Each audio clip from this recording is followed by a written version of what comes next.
اس میں اللہ تعالیٰ تم کو چین اور سکون کی زندگی دے گا. اور وہ چین اور سکون کی زندگی کیا ہوگی؟ لا خوف علیہم ولا هم یحزنون. اللہ تعالیٰ ارشاد فرماتا ہے کہ جو ایمان والے ہوتے ہیں للذین آمنوا کہ الا ان اولیاء اللہ لا خوف علیہم ولا هم یحزنون الذین آمنوا وکانوا یتقون. جو ایمان اور تقوی والے ہوتے ہیں ان کے لیے جو دنیا کی زندگی ہوتی ہے وہ دنیا کی زندگی ایسی ہوتی ہے کہ دنیا کی زندگی میں خوف اور غم ان کو نہیں ہوتا. وہ کیسے نہیں ہوتا؟ وہ اس طور پر نہیں ہوتا کہ اللہ تعالیٰ کے ان بندوں کا تعلق اللہ تعالیٰ سے اتنا مضبوط ہوتا ہے اپنے ایمان کی بنیاد پر اور یقین کی بنیاد پر کہ دنیا میں اللہ تعالیٰ ان سے عزیز ترین چیز لے لیتا ہے تو اطمینان کے ساتھ یہ کہتے ہیں انا للہ، ہم بھی اللہ کے ہیں، انا الیہ راجعون، ہم کو بھی اللہ کے پاس لوٹنا ہے. جو چیز وہ لیا انا للہ ما اعطى ولہ ما اخذ وکل شیء عنده بمقدار. اللہ تعالیٰ جو چاہے عنایت فرمائے، اللہ تعالیٰ جو چاہے واپس لے لے. ہر چیز کے لیے اس نے وقت طے کر رکھا ہے، لہذا وہ پریشان نہیں ہوتا، غم نہیں ہوتا اس کو. اور غم کے ساتھ وہ کیفیت نہیں ہوتی جس کو ہم مایوسی کی کیفیت کہتے ہیں، نعوذ باللہ. وہ مایوسی کی کیفیت کہ اللہ کی رحمتوں سے مایوس چلا جا رہا ہے. ایک طبعی غم ہوتا ہے، طبعی جو انسانی طبیعت ہے وہ غم تو ہوتا ہے کہ آپ صلی اللہ علیہ وسلم کے صاحبزادے کی وفات ہوئی، آپ ہی کی گود میں ان کی روح قبض کر لی گئی تو اللہ کے رسول صلی اللہ علیہ وسلم کے آنکھوں سے آنسو نکلے. تو ایک صحابی نے پوچھا اللہ کے رسول آپ روتے بھی ہے؟ تو کہا ہاں روتا ہوں، کیونکہ یہ وہ شفقت ہے جو اللہ نے میرے دل میں رکھی ہے. یہ وہ شفقت ہے، دل کی نرمی ہے جو اللہ تعالیٰ نے رکھی ہے، لہذا آنسو تو آتے ہیں. لیکن آگے کیا ارشاد فرمایا؟ آگے ارشاد فرمایا لیکن ہم غم کی وجہ سے اللہ تعالیٰ کی شان میں کوئی گستاخی نہیں کرتے، کوئی غلط کلمہ نہیں استعمال کرتے، کہتے وہی ہیں جس کا حکم اللہ تعالیٰ نے دیا اور تعمیل اور فرما برداری کرتے ہیں. ہمارے میں اور غیروں میں یہ فرق ہے. غم تو ہوگا، غم سے مراد جو نیچرل غم ہوتا ہے، طبعی غم ہوتا ہے، لیکن اس کے مظاہرے غلط نہیں ہوں گے، غلط ناشکری کا انداز نہیں ہوگا. یہ ہے ایک کیفیت کہ ایک اطمینان اللہ تعالیٰ دل کو نصیب فرماتا ہے. اور ایک عجیب و غریب واقعہ اللہ کے رسول صلی اللہ علیہ وسلم کی زندگی میں ہوا. ایمان کی قوت کس کو کہتے ہیں آپ دیکھیے کہ ایک خاتون ہے اور ان کے صاحبزادے کی وفات ہو گئی، شوہر تجارت کے لیے گئے ہوئے گھر پر نہیں ہے، لازمی بات ہے وفات ہوئی، وقت پر غسل دیا گیا، تدفین ہو گئی اور سب چیز سے فارغ ہونے کے 2-4 دن 5 دن 1 ہفتے کے بعد ان کے شوہر واپس آ گئے. ام سلیم ان کا نام ہے. اور آنے کے بعد وہ یہ کہتے ہیں بچہ کہاں ہے؟ تو کہیں کھیل رہا ہوگا، آپ کھانا کھا لیجیے، آپ کھانا کھا لیجیے، اچھا ہے، وہ اطمینان سے ہے، سکون سے ہے، آپ پریشان نہ ہوں. لہذا وہ رات میں کھانا کھلایا. کھانا کھلانے کے بعد انہوں نے حسب معمول آرام کیا، یہ سوچا کسی رشتہ دار کے پاس بھیج دیا ہوگا، اطمینان دلا رہی. اور اچھی نیند لے لینے کے بعد جب سویرے بیدار ہوئے تو انہوں نے کہا دیکھیے بچہ کس کی امانت تھی؟ اللہ کی امانت تھا کہ نہیں تھا؟ کہا اللہ کی امانت. اللہ تعالیٰ نے وہ واپس لے لیا. ایسا صدمہ ہوا، فوراً مسجد نبوی میں گئے، اللہ کے رسول سے کہا کہ دیکھیے رات میں مجھے کھانا بھی کھلا دیا اور سلا بھی دیا، اب اطلاع دے رہی ہے کہ اللہ تعالیٰ جو ہے وہ بچہ مجھ سے چھین چکا ہے، میں کیا کروں؟ اللہ کے رسول صلی اللہ علیہ وسلم نے کہا کہ وہ خاتون تو ایمان والی اور وہ صابرہ ہے، اب اللہ تعالیٰ انشاءاللہ تم کو اس بچے سے کہیں اچھا بچہ عطا کرے گا. اللہ کے رسول صلی اللہ علیہ وسلم نے دعا بھی فرمائی اور پھر ان کو ایک صاحبزادے تولد ہوئے جو آگے چل کے ان کے لیے بہت ہی کارآمد ثابت ہوئے. وہ صحابی بھی بنے، دائی بھی بنے، مجاہد بھی بنے، غازی بھی بنے، ساری سی صلاحیتیں اللہ تعالیٰ نے ان کے اندر ودیعت فرمائی. تو یہ ایک انسان کے اندر کنٹرول، ایک قابو کی کیفیت پیدا ہوتی ہے توکل سے، یقین سے، ایمان سے، جس کی وجہ سے غم کی وہ کیفیت نہیں ہوتی جس کو ہم مایوسی کہتے ہیں، زندگی سے بیزار اور دل نہ لگنا، ہر چیز سے انسان کا دل اچاٹ ہو جانا، وہ کیفیت نہیں. اللہ تعالیٰ کا فیصلہ یہ ہے غم نہ ہونا. اور ولا هم يحزن، غم نہ، خوف نہ ہونا کل کے بارے میں پریشان کیا ہونے والا ہے، اور اس کی وجہ سے معلوم یہ ہوا آج کھانا نہیں کھایا جا رہا ہے، کل کی وجہ سے پریشان کہ حکومت کیا لانے والی ہے، پالیسی کیا قانون لانے والی ہے، اور کس مصیبت میں شکار ہو جاؤں گا، اور وہ فلاں کیا سازش کرنے والا ہے، فلاں کون سی پریشانی میں مجھے پھانسنے والا ہے، یہ ساری برے خیالات سے وہ محفوظ رہتا ہے. کل جو کچھ بھی ہوگا اللہ تعالیٰ کرے گا. لہذا آج تو میں اطمینان کے ساتھ لیٹوں، جو ہونا ہے وہ کل ہوگا، اور مولا میرا بڑا ہے، اللہ تعالیٰ کے حکم سے ہوگا. پوری دنیا نقصان پہنچانا چاہے نہیں پہنچا سکتی تاوقتے کہ اللہ کا حکم نہ ہو جائے. لہذا ایک اطمینان کی کیفیت، یہ بھی ایک حسنتن کی تشریح ہے. اور ایک حسنتن کی تشریح کیا ہے؟ ایک حسنتن کی تشریح یہ ہے کہ اللہ تعالیٰ نیک اعمال کی توفیق دینے کے بعد اور تقوی کی زندگی گزارنے کے بعد جب موت کا وقت آئے گا تو اس وقت کے بارے میں ارشاد فرمایا الذین تتوفاہم الملائکۃ طیبین، یہ طیب پاکیزہ پیارے لوگ جب ان کو فرشتے گھیر لیں گے روح قبض کرنے کے لیے، یقولون سلام علیکم، تو وہ کہیں گے السلام علیکم. اس سلام سے دل مطمئن ہو جائے گا. یہ تو جانی پہچانی شخصیتیں ہیں. اس کے بعد سے پھر ادخلوا الجنۃ بما کنتم تعملون، اسی وقت وہ بالکل نقد خوشخبری دے دیں گے کہ جنت میں آپ کو داخل ہونا ہے. آپ کے اپنے اعمال کی وجہ سے، آپ نے جو اچھے اعمال کیے اس کی وجہ سے آپ کو جنت میں چلنا ہے. امام احمد ابن حنبل رحمۃ اللہ علیہ وہ اپنی کتاب مسند میں حضرت براء ابن عازب سے ایک روایت نقل کرتے ہیں.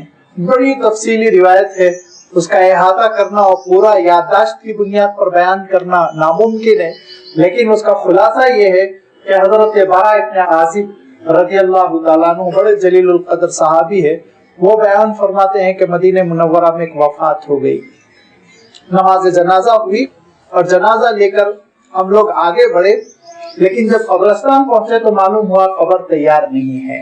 عام طور پہ ہو جاتا ہے ایسا، ہماری زندگیوں میں بھی ایسے واقعات ہوتے ہیں. ابھی قبر بننے میں کچھ دیر ہے، آدھا گھنٹہ 10 منٹ، لہذا جنازہ رکھا گیا. اور اس کے بعد اللہ کے رسول صلی اللہ علیہ وسلم بیچوں بیچ تشریف فرما ہو گئے، بیٹھ گئے. آپ کے ہاتھ میں ایک چھڑی بھی تھی، فرمایا عصا آپ صلی اللہ علیہ وسلم کے ہاتھ میں ہوا کرتا تھا. حضرت براء کہتے ہیں ہم لوگ چاروں طرف اللہ کے رسول صلی اللہ علیہ وسلم کے اطراف اکناف بیٹھ گئے. بہت دیر آپ صلی اللہ علیہ وسلم سر جھکائے بیٹھے رہے.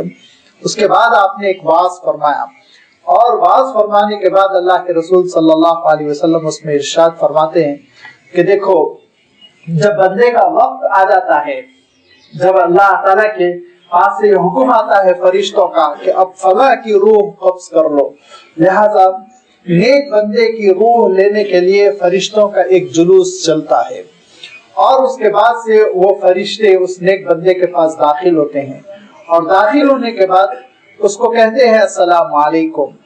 سلام کرنے کے ساتھ ہی وہ دیکھتا ہے کہ انتہائی سفید چہرے ہیں جو اس کے اطراف اس کو گھیرے ہوئے ہیں.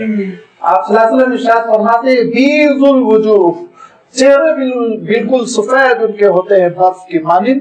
دیکھتے ہی بندے کو ایک اطمینان ہوتا ہے، اور اس کے بعد وہ یہ کہتے ہیں کہ اے بندے مومن فلاں ابن فلاں، اللہ تعالیٰ نے تم کو اتنی زندگی مقدر فرمائی تھی اور اب یہ زندگی ختم ہو رہی ہے، ہم کو اللہ تعالیٰ نے روح قبض کرنے کے لیے تمہارے پاس بھیجا. لہذا وہ یہ کہتے ہیں، اللہ کے رسول صلی اللہ علیہ وسلم کے الفاظ ہے اخرجی یا ایتها النفس المطمئنہ، اے نفس مطمئن اپنی روح کو نکال کر دے دے. اور اس کے بعد وہ یہ کہتے ہیں کہ کدھر چلنا ہے تم کو؟ یہ کہتے ہیں کہ الی رب غیر غضبان الی روح و ریحان، جنت کی نعمتوں کی طرف اور ایسے رب کی طرف جو تم سے خوش ہے، وہاں تم کو چلنا ہے. تو آپ صلی اللہ علیہ وسلم ارشاد فرماتے ہیں مشکیزے میں سے، مشکیزہ جو لیدر کا آتا تھا جس میں پانی رکھا جاتا تھا، اور رسی سے جیسے ہی منہ کھولا گیا اس کا تو پانی فرفر گرنے لگتا تھا. آپ نے فرمایا مشکیزے میں سے جس آسانی کے ساتھ پانی نکلتا ہے، اسی آسانی کے ساتھ بندے مومن کی روح نکل جاتی ہے. اور فرشتے اس کو ایک کفن سفید جو جنت سے لائے ہوئے ہیں اس میں لپیٹ لیتے ہیں، اور لپٹنے کے بعد اس کو لے کے آگے بڑھتے ہیں. جب آگے بڑھتے ہیں تو ہر مرحلے پر فرشتوں کا ایک جلوس ملتا ہے، فرشتوں کا ایک گروپ ملتا ہے، اور وہ یہ کہتا ہے یہ اتنی پیاری خوشبو کی چیز کہاں لے جا رہے ہو؟ تو یہ کہتے ہیں فلاں بندے کی روح ہے جو اللہ کے دربار میں حاضر کرنے کے لیے لے جا رہے ہیں. اور ہر مرحلے پہ سلام علیکم کہا، جس پہ سلامتی ہو اس پر سلامتی ہو. یہاں تک کہ اللہ کے دربار میں روح پیش کی جاتی ہے تو اللہ تعالیٰ ارشاد فرماتا ہے علیین میں اس روح کو رکھو، لیکن ابھی اس روح کو لوٹا دو کہاں؟ وہاں جہاں کی اس کا جسم ہے، کیونکہ اس کے جسم کو میں نے مٹی سے پیدا کیا، ابھی مٹی میں لوٹا دیا ہوں اور اسی مٹی سے میں دوبارہ اس کو کھڑا کروں گا، لہذا پھر روح لوٹائی جاتی ہے اور حساب کتاب کا مسئلہ قبر میں ہوتا ہے۔ ارشاد فرمایا لیکن اگر اس کے بالکل برخلاف ایمان سے محروم، گناہوں سے آلودہ زندگی بسر کرنے والا بندہ ہو تو وہاں پہ اخرجی یا ایتھا النفس الخبیثہ، فرشتے جب آتے ہیں تو ان کی شکلیں ایسی نظر آتی ہیں کہ ان کی شکلوں سے اس کی روح اتنا گھبرا جاتی ہے کہ پورے جسم میں دوڑنے اور بھاگنے اور چھپنے لگتی ہے۔ تو فرشتے کہتے ہیں اے خبیث، اپنی جان سپرد کر، وقت تیرا آ چکا ہے۔ لہذا پھر اس کی روح کو ایسے نکالتے ہیں جیسے کہ اللہ کے رسول صلی اللہ علیہ وسلم نے تشبیہ دی، جو تشبیہ ذرا آج سمجھنا مشکل ہو گیا لیکن پرانے لوگ سمجھ سکتے ہیں کہ کنویں میں ڈول گر کے چھپ جاتا ہے تو ایک کانٹا آتا تھا جالی دار قسم کا، اس کانٹے سے چاروں طرف مار مار کے تلاش کیا جاتا تھا ڈول کدھر گرا ہوا ہے، اس میں پھر ڈول پھنستا تھا اور اس بالٹی کو ڈول کو پھر واپس کھینچا جاتا تھا۔ لہذا آپ صلی اللہ علیہ وسلم ارشاد فرماتے ہیں کہ ایسے ہی جسم میں اس کے کانٹے پیوست کر کے پورے جسم کی تلاشی لے کے اس کی روح کو کھینچ کے نکالا جاتا ہے، اور فرمایا کہ انتہائی بدبو جہاں سے گزرتا ہے فرشتے اس پہ لعنت بھیجتے ہیں، اور اس کے بعد اللہ تعالیٰ ارشاد فرماتا ہے الی سجین میں اس کو ڈالو، لیکن ابھی چونکہ عالم قبر سے اس کو گزرنا ہے، عالم برزخ سے گزرنا ہے، لہذا ابھی دنیا میں اس کے جسم میں اس کی روح لوٹا دو، سوال جواب کا مرحلہ گزرنے کے بعد اس کو خبر دے دو ہمیشہ کے لیے اس کو جہنم میں پڑا رہنا ہے۔ یہ دونوں چیزوں کا اللہ تعالیٰ نے یہاں پہ تذکرہ اجمال کے ساتھ فرمایا، اللہ کے رسول صلی اللہ علیہ وسلم نے تفصیل فرما دی۔ کیا فرمایا اللہ تعالیٰ نے؟ الذین تتوفاہم الملائکۃ طیبین، جو بھلے لوگ ہوں گے، یقولون سلام علیکم، فرشتے ان کو کہیں گے السلام علیکم۔ وہ سلامتی کا لفظ جس کو سننے کے ساتھ ہی دل کو اطمینان ہو جائے گا، یہ وہ اطمینان ہے جو دنیا کی آخری مرحلے میں، دنیا کی زندگی کا جو بالکل لاسٹ اور آخری مرحلہ ہوگا اس میں ایک بندے کو نصیب ہو جائے گا۔ لہذا اللہ تعالیٰ ارشاد فرماتا ہے کہ للذین احسنوا فی ہذہ الدنیا حسنہ، جو بھلی زندگی گزاریں گے اس دنیا ہی میں ان کے ساتھ بھلائی کا معاملہ شروع ہو جائے گا، اس دنیا ہی سے اللہ تعالیٰ ان کا استقبال کرے گا، خوش آمدید کہا جائے گا اور اطمینان کی زندگی ان کی شروع ہو جائے گی۔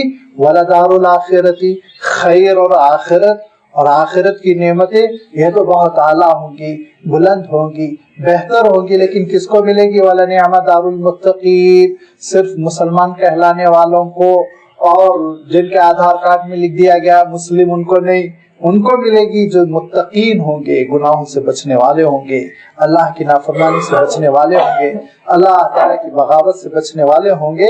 لہذا اللہ تعالیٰ ارشاد فرماتا ہے یہ ہے دیکھو فرشتوں کی آمد، جن کے سلسلے میں تم کہہ رہے ہو ہم کو فرشتے کیوں نظر نہیں آتے، فرشتے کیوں نظر نہیں آتے؟ هل ينظرون الا ان تاتيهم الملائکہ او یاتی امر ربک، کہ یہ انتظار کر رہے ہیں کہ فرشتے کیوں نہیں آتے یا پھر اللہ کا فیصلہ کیوں نہیں آتا، اللہ کے فیصلے کے سلسلے میں عجلت مچا رہے ہیں، جلدی کر رہے ہیں۔